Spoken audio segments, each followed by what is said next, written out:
সমস্ত স্কুলে স্টুডেন্টদের মায়েদের যে একটা কমিটি তৈরি হয়, একটা ইউনিয়ন, একটা সংঘ, পৃথিবীর সব থেকে বাজে, সব থেকে ডেঞ্জারাস সংঘ ওটা। ওই কমিটিটার জন্য স্কুলের একটা বাচ্চা সেভ না। এত পাওয়ার এদের, কিসের যাদবপুর? এরা ওপেনলি রাস্তায় দাঁড়িয়ে স্টুডেন্টদের র্যাগিং করে। স্টুডেন্ট কেন ভাই, টিচাররা সেফ না? যে কোনো সময় হামলা করতে পারে। সোজা গিয়ে প্রিন্সিপালের রুম। তোমার তাড়াতাড়ি পরীক্ষা শেষ হয়ে গেছে, তুমি একটু আগে, ভুল করে একটু আগে তুমি বেরিয়ে পড়েছো, এরা জাস্ট খ্যাপ করে ধরবে তোমাকে, খ্যাপ করে তোমাকে ওখানেই শোনাবে, এ বাবা এটা পারিসনি, এটা তো হেব্বি সহজ কোশ্চেন, সোনা ঠিক লিখে আসবে। কাকিমা, তোমার সোনা লিখে আসবে, আমি লিখতে চাই না কোশ্চেনটা। ওই 15টা কোশ্চেনের মধ্যে 10টা কোশ্চেন লিখতে হতো, আমি বাকি 10টা লিখেছি, আমার সোনা লিখে আসবে। আরে আমি কি করব?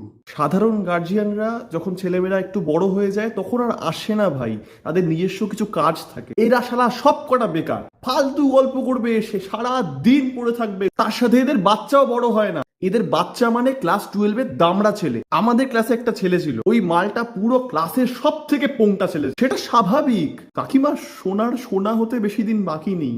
তুমি এখনো তোমার সোনাকে এরকম সোনা বানিয়ে রাখলে তো সোনা এরকম করবেই।